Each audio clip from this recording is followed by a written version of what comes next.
인간의 삶에서 추론 능력의 역할은 그것만이 아니다.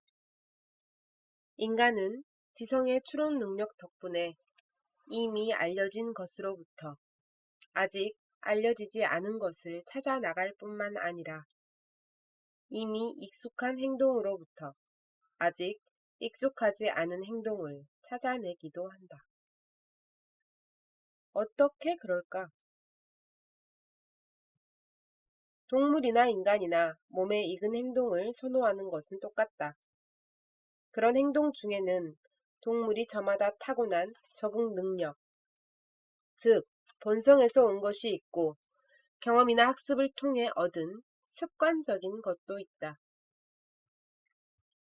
사람에게나 동물에게나 본성과 습관에 부합하는 행동은 익숙하고 이런 점에서 본성과 습관은 행동의 원리다.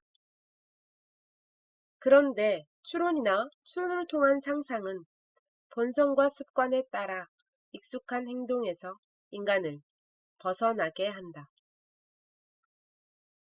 우리는 익숙한 행동의 의미나 이유에 대해 질문하고 다른 행동의 가능성을 상상하며 여러 행동 가능성을 비교하면서 그 가운데 더 나은 행동을 찾아 나가기 때문이다.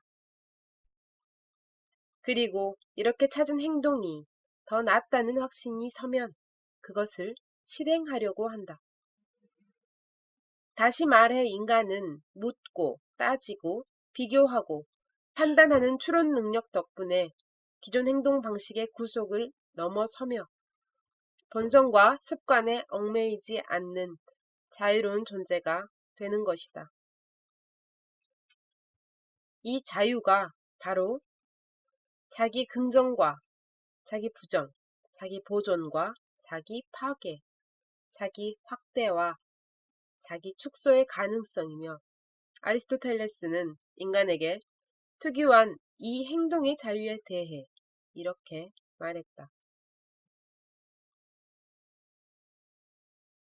다른 동물들은 대개 본성대로 살고 그 가운데 몇몇은 습관에 따라 살기도 한다. 그러나 사람은 로고스에 따라 살아가기도 한다. 사람에게만 로고스가 있기 때문이다. 사람은 그렇게 하는 것이 더 낫다는 확신이 서면 그런 로고스 때문에 습관과 본성에 어긋나는 행동을 할 때도 많다.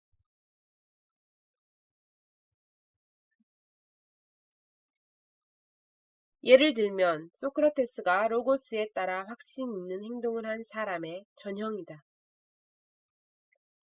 그는 말버릇처럼 이렇게 말했다. 나는 내 일에 대해 따지기에 가장 올바르게 보이는 로고스 말고는 어떤 것도 따르지 않아. 탈옥을 권하는 친구 크리톤의 설득에 맞서서 그는 이렇게 자신의 확신을 고수했다. 소크라테스에게 죽는 것이 사는 것보다 낫다는 확신을 준 것은 로고스, 즉 추론이었으며 그는 이것이 주는 확신에 따라 죽음을 선택했다. 소크라테스뿐만이 아니다. 아마도 순교자, 혁명가, 예술가가 다 그럴 것이다. 본성과 습관에서 벗어나는 자유와 그것을 가능하게 하는 정신 능력이 없었다면 어떻게 인간에게 혁명이 가능했겠는가? 아리스토텔레스의 관점에서 보면 인간에게 적응적 진화를 넘어선 혁명이 가능했던 것은 지성과 추론 능력과 추론적 상상 때문이다. 그럼 지성과 추론 능력의 소유야말로 인간의 위대함이 아닌가? 물론이다. 하지만 우리는 위대성과 위험성의 뿌리가 하나라는 사실을 잊지 말아야 한다. 본성과 습관을 넘어서 행동하는 힘이 순교자와 혁명가와 예술가에게만 있는 것은 아니다. 폭군과 반역자와 범죄자에게도 똑같은 능력이 있다. 즉, 로고스는 자기 삶을 부정하는 확신뿐만이 아니라 타인의 삶을 부정하는 확신도 낳을 수 있다. 타인을 죽이는 것이 살리는 것보다 낫다는 확신이 인간에게 생겨날 수 없었다면 어떻게 인류사의 수많은 전쟁과 학살과 파괴가 존재할 수 있었겠나. 이것은 우리가 인정해야 하는 인간 존재의 어두운 진실이다. 자기 확신 속에서 주어진 표현의 한계를 부정하고 새로운 미의 형식을 찾는 예술가와 똑같이 범죄자도 자기 확신 속에서 주어진 법의 한계를 부정하고 완전 범죄를 계획한다. 그래서 예술가는 범죄자와 미치광이의 형제다. 아리스토텔레스의 말로 바꾸면 이렇다. 인간이 완전한 상태에 있을 때는 동물들 가운데 최선이지만 법과 정의에서 멀어졌을 때는 모든 것 가운데 최악이다. 왜냐하면 무기를 가진 불의를 다루기가 가장 어려운데 인간은 실천적 지혜와 탁월함을 얻도록 무기를 가진 채 태어나고도 이를 정반대의 목적에 쓸 수 있기 때문이다. 인간이 지성과 추론 능력을 갖는다는 것은 새에게 날개가 있고 물고기에게 지느러미가 있는 것과 같이 자연적인 사실이다. 하지만 지성이 인간에게 열어놓는 가능성은 날개나 지느러미가 새나 물고기에게 열어놓는 가능성과 종류가 전혀 다르다.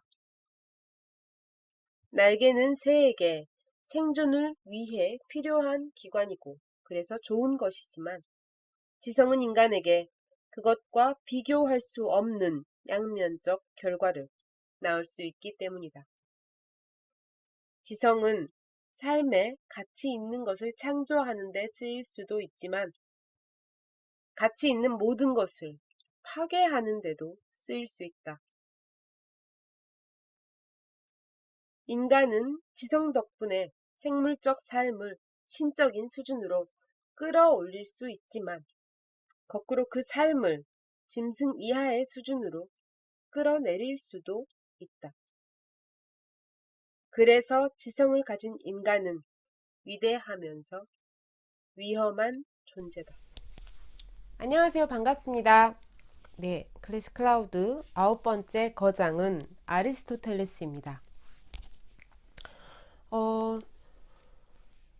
우리나라 종교 교육 과정을 거쳤다면, 정정할게요. 수업을 그래도 듣기는 하셨다면, 아리스토텔레스라는 이름을 모르시는 분은 없으리라고 여겨집니다. 그만큼 우리에게 아주 익숙하고 이 사람이 뭘 했는지 어쩌는지는 모르겠지만 소크라테스, 플라톤, 그리고 아리스토텔레스 이렇게 이어지는 2000년 이전에 2000년도 훨씬 더 된 그 철학자들로 우리는 기억을 하고 있지요. 저는 이 책을 읽으면서 많이 놀랐어요. 그동안 얼마나 빈약하게 알고 있었나. 이 책을 읽으면서 느낀 느낌은 나는 아리스토텔레스에 대해서 이름만 알고 있었구나 라는 부분이었는데요.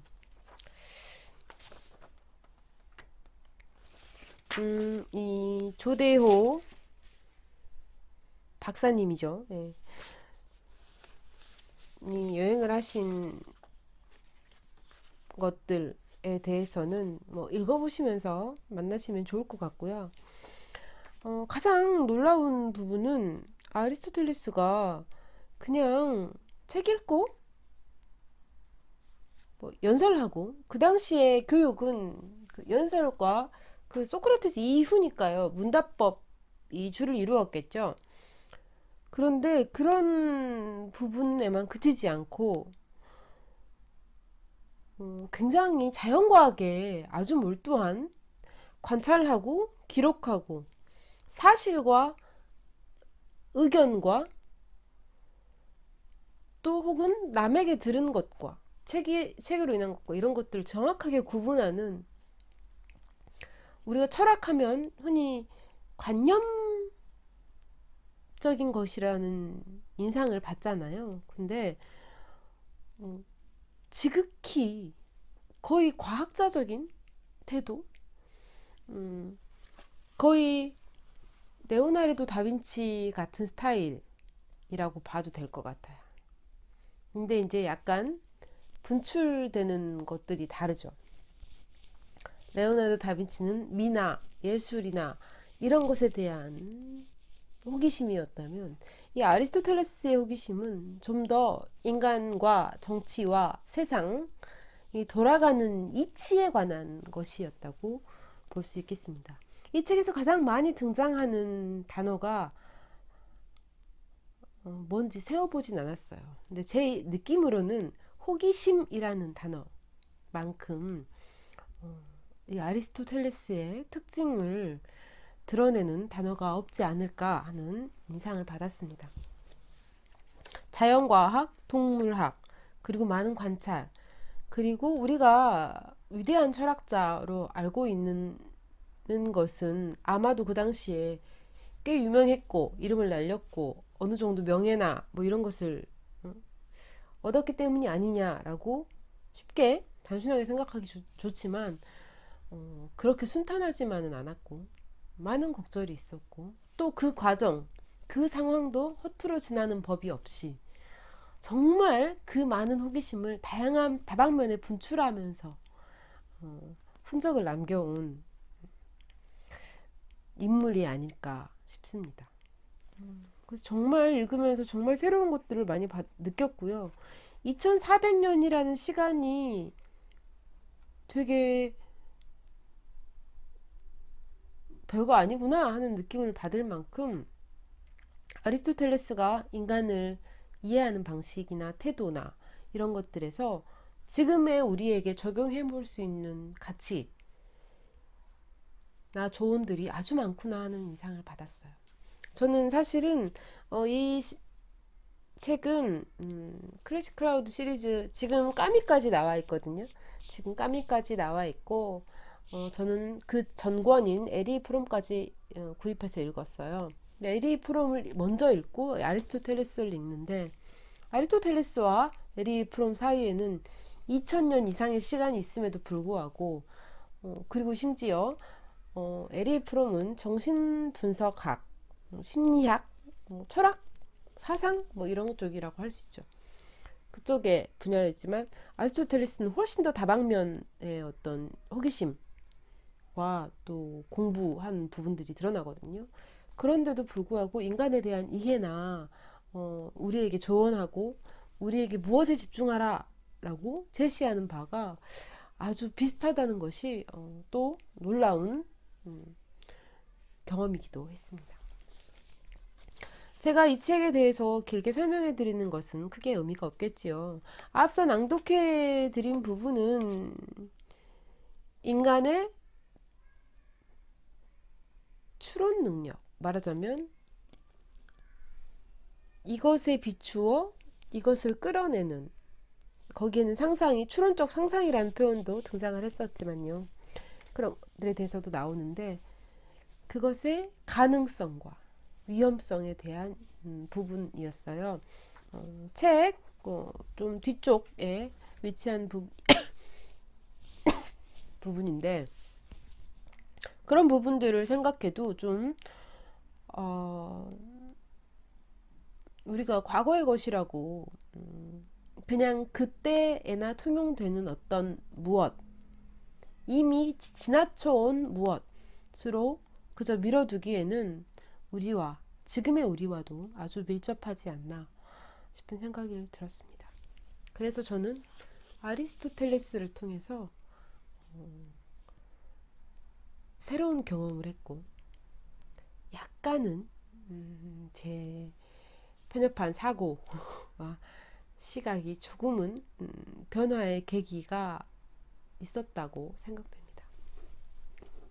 어떠신가요? 아리스토텔레스에 대해서 관심이 생기셨으면 좋겠어요. 저는 이제 이 책에도 언급된 뭐 니코마코스 윤리학이라든지를 좀 찾아서 읽어보고 싶어졌는데요.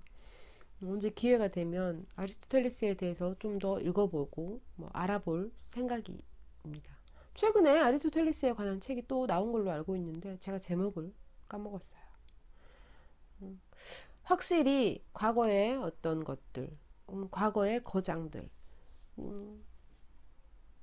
에 비추어 지금을 해석하고 있는 다양한 책들이 나오고 있고요.